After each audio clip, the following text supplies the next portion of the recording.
Salut les épicurieuses et les épicurieux.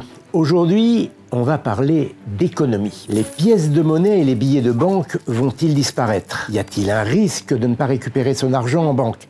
Le Bitcoin est-il fiable?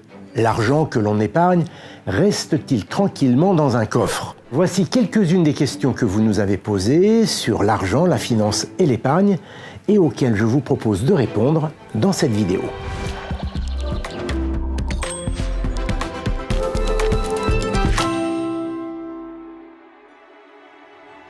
L'argent liquide va-t-il disparaître? Payer une baguette ou un croissant avec sa carte bancaire. Ce geste, impensable il y a quelques années, est devenu complètement banal. C'est monnaie courante, si j'ose dire. En France, l'année 2024 a marqué un tournant. Pour la première fois dans les commerces de proximité, les paiements par carte ont été plus nombreux que les paiements en espèces. Les paiements en ligne sont de plus en plus nombreux aussi. En 2019, ils représentaient 12% du total des transactions. 5 ans plus tard, c'est 2 fois plus, 25%, un quart des paiements. C'est un fait, les espèces sont de moins en moins utilisées au profit des paiements par carte ou par mobile. Et la tendance est la même chez nos voisins européens. Pour autant, nous restons attachés à l'argent liquide. 60% des consommateurs considèrent qu'il est important d'avoir la possibilité de payer en cash. Et des espèces, il en circule beaucoup. 210 milliards d'euros en France, répartis de la manière suivante. Plus de 4 milliards en pièces et près de 206 milliards en billets. D'ailleurs, une réflexion est en cours pour changer les motifs des billets de la zone euro. Les nouvelles coupures mettront en valeur des personnages emblématiques de la culture européenne, comme Beethoven, Marie Curie ou Léonard de Vinci. Mais alors, pourquoi entend-on parfois que l'argent liquide sera bientôt interdit en Europe? Cette fausse information a circulé sur les réseaux. Elle part d'un fait réel. L'Europe souhaite créer un euro numérique, une nouvelle monnaie virtuelle qui offrirait une confidentialité comparable à celle des espèces, qui serait accessible aux personnes qui n'ont pas de compte bancaire ou qui n'ont pas de smartphone. Bref, un moyen de paiement comparable à l'argent liquide, mais dans l'espace numérique. Cet euro numérique s'ajouterait aux autres moyens de paiement, mais il ne viendrait pas les remplacer. Est-ce que l'argent épargné est utilisé? Le produit d'épargne préféré des Français, c'est le livret A. 80% de la population en possède un. Il fait partie des livrets d'épargne réglementés au même titre que le livret de développement durable et solidaire, le LDDS, le livret d'épargne populaire, LEP, ou encore le livret jeune. En 2024, rien qu'avec le livret A, le LDDS et le LEP, les Français ont épargné plus de 685 milliards d'euros. Et contrairement à ce que l'on pourrait croire, cet argent ne reste pas au fond d'un coffre. Il faudrait vraiment un très grand coffre. Alors que devient l'argent que l'on épargne? La banque en conserve environ 40%. Elle l'utilise de 3 manières différentes. Une partie est prêtée à d'autres clients sous la forme d'emprunt. Une autre partie est placée sur les marchés financiers. Le reste est gardé par la banque pour ses fonds propres. Les 60 autres pourcents sont collectés par le gestionnaire historique de l'épargne populaire, la Caisse des dépôts. Depuis 1837, cette institution, placée sous la protection du Parlement, donc indépendante du pouvoir exécutif, assure la gestion et la protection de l'épargne populaire. Sa mission principale est de financer de grands projets utiles à toutes et à tous. L'épargne, ainsi collectée par la Caisse des dépôts, ne reste pas non plus au fond d'un coffre, bien au contraire. Elle est transformée par son fonds d'épargne en prêts de long terme qui vont financer des projets stratégiques pour le pays. Le fonds d'épargne atteignait près de 400 milliards en 2024. C'est près de 5 fois le budget de l'éducation nationale. Concrètement, la moitié de ce fonds finance des projets d'intérêt général. La construction ou la réhabilitation de logements sociaux, la rénovation thermique des hôpitaux et des écoles, le développement des infrastructures urbaines, la modernisation des grands réseaux d'électricité ou d'eau, les énergies renouvelables, la création de pistes cyclables. Et cela sans coût pour les contribuables. La Caisse des dépôts a ainsi financé la construction de 115 000 logements sociaux en 2024 et près de 110 000 ont été rénovés. L'autre moitié du fonds d'épargne est investie sur les marchés financiers en actifs très sécurisés. Il s'agit cette fois de rémunérer l'argent des épargnants. Si une personne ouvre un livret A et qu'elle y dépose 1 000 €, le 31 décembre suivant, elle touchera des intérêts calculés en fonction du taux du livret. Un taux de 1,7% par exemple donnera sur un an 17 € d'intérêt. Ces 17 € d'intérêt ne tombent pas du ciel, ils proviennent de placements financiers responsables. En effet, la Caisse des dépôts n'utilise pas n'importe comment les fonds qu'elle gère, elle respecte une charte finance responsable et s'engage à intégrer des facteurs environnementaux, sociaux ou de gouvernance pour l'ensemble de ses activités financières. Pourquoi une monnaie vaut plus qu'une autre et pourquoi son prix varie dans le temps. À l'heure où j'enregistre cette vidéo, 1 euro vaut 1,17 $. Pour les Européens qui voyagent aux États-Unis, c'est avantageux puisqu'avec 100 euros, ils peuvent acheter 117 $. Le prix d'une monnaie par rapport à une autre s'appelle le taux de change et ce taux peut varier d'un jour à l'autre. Dans la plupart des grandes économies, États-Unis, zone euro, Japon, le taux de change n'est fixé par aucune autorité. Il évolue librement sur le marché. Ce marché des devises, des monnaies si vous préférez, s'appelle le marché d'échange. C'est le plus grand marché financier au monde. Le volume moyen de transactions est estimé à 7 500 milliards de dollars par jour. On y trouve de nombreux acteurs, des banques commerciales, des banques centrales, de grandes entreprises, des investisseurs institutionnels. Ces acteurs achètent et vendent. C'est la loi de l'offre et de la demande.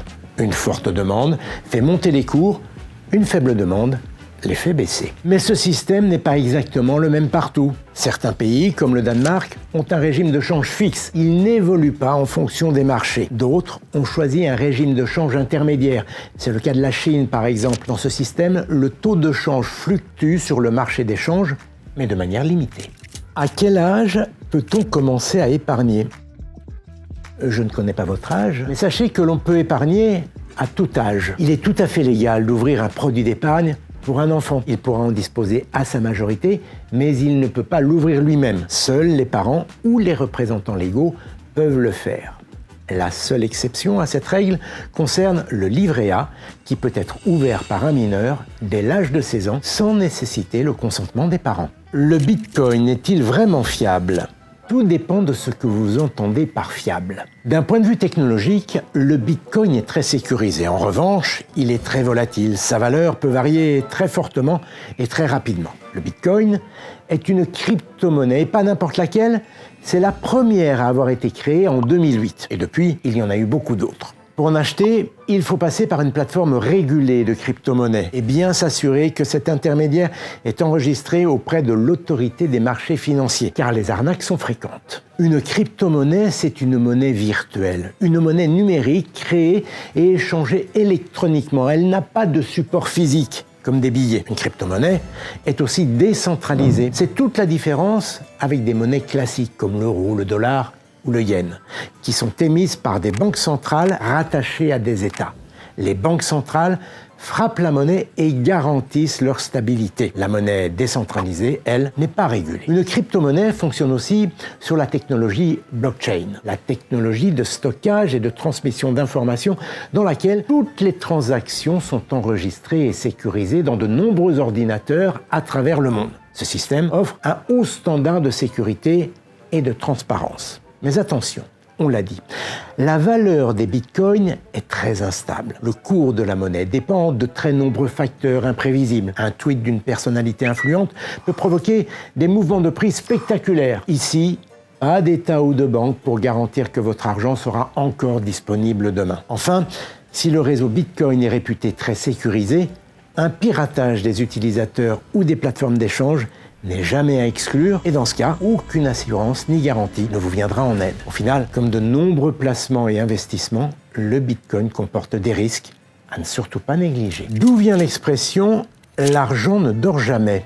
De nombreuses expressions populaires trouvent leur origine au Moyen-Âge, mais pas celle-ci. La formule est beaucoup plus récente, elle vient du monde de la finance. Elle signifie que l'argent placé est toujours en mouvement. L'argent épargné sert à financer des projets, des entreprises ou à spéculer. Bref, il ne dort pas.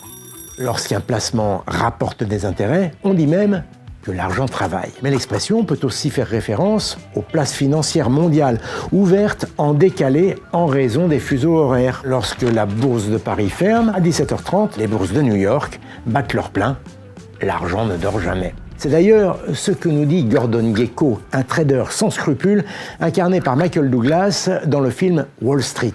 Tôt le matin, il appelle son comparse et lui dit «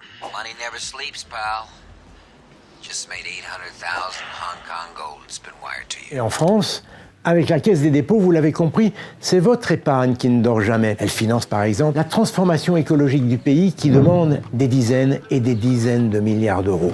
Et vous, quelle est votre expression favorite? L'argent n'a pas d'odeur, le temps c'est de l'argent, vouloir le beurre et l'argent du beurre? J'espère au moins que vous ne jetez pas l'argent par les fenêtres.